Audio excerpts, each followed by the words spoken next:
Hey, good morning. Pulled out a couple ingrown hairs. You said, I'm not trying to start an argument or anything, but I've always felt that the taking of a knee was disrespectful to the anthem and not the flag, in my opinion.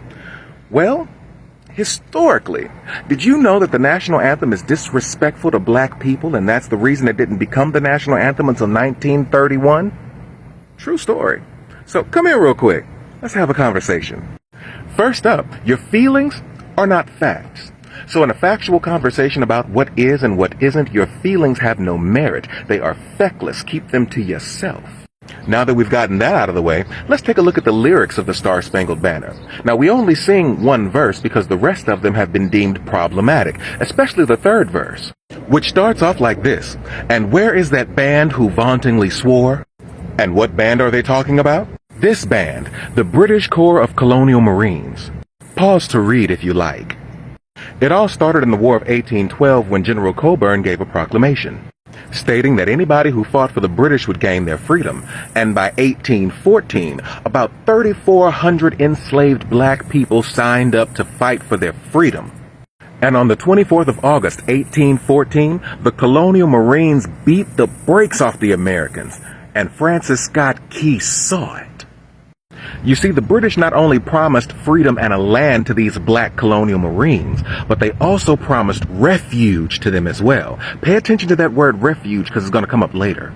So these black soldiers fought with everything they could, winning battles left and right, even going so far as to burn down the White House. The verse goes on to say, who vauntingly swore that the havoc of war and the battle's confusion, a home and a country should leave us no more. What does vauntingly mean? It means to boast, to brag, or praise excessively. And who was doing this at this time?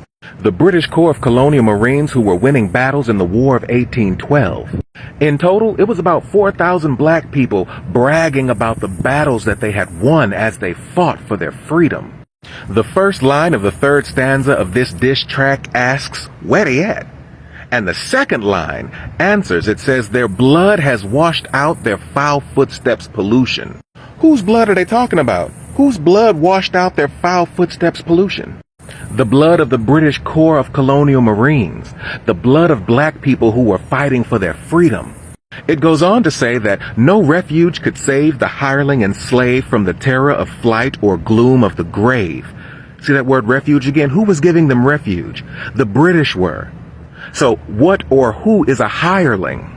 Well, during this time, a hireling was one who works for hire. And who was that?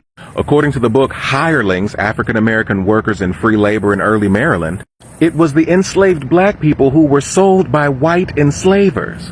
And after they sold their enslaved black people, they got mad at the free people of color who were leaving.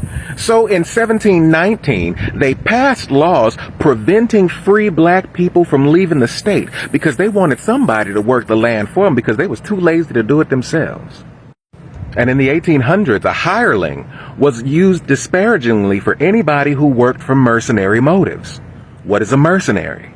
A mercenary is one that serves merely for wages, or a soldier hired into foreign service. And who were these soldiers hired into foreign service? Enslaved black men who fought in the British Corps of Colonial Marines. So far, the third verse of the national anthem goes a little like this. So where the black people I saw fighting for their freedom, who was bragging about they was gonna beat us? They're dead, and their blood has washed out the pollution that is their footsteps. And the British couldn't even save them from the terror of flight or the gloom of the grave. And the Star-Spangled Banner in triumph doth wave over the land of the free and the home of the brave. You see, the Star-Spangled Banner is a diss track to African Americans who had the audacity to fight for their freedom. And you think kneeling is disrespectful to the anthem. So why did this Star-Spangled diss track become our national anthem? 2 words. White women. This gaggle of Karens were known as the United Daughters of 1812, and they were led by Miss Reuben Ross Holloway, seen here waving both the Confederate flag and the American flag. You see where this is going? So on June 14th, 1931, the National Society of the Daughters of 1812 and the state of Maryland sponsored a ceremony at the War Memorial Plaza in Baltimore to celebrate the new national anthem.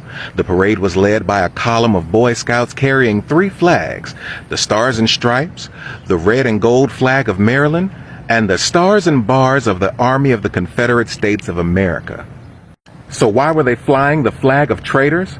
Well, Miss Holloway said it best.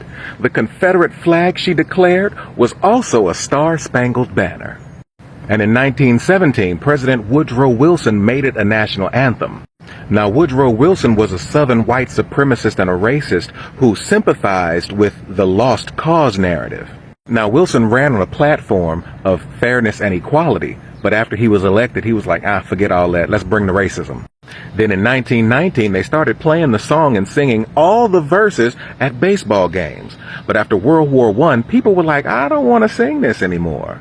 So James Weldon Johnson and his brother wrote Lift Every Voice and Sing as an alternative to the Star-Spangled Banner. Well, racist white people didn't like that. So on March 3rd, 1931, President Hoover signed into law that the Star-Spangled Banner would be the national anthem of the United States of America. That's the same year that James Earl Jones was born.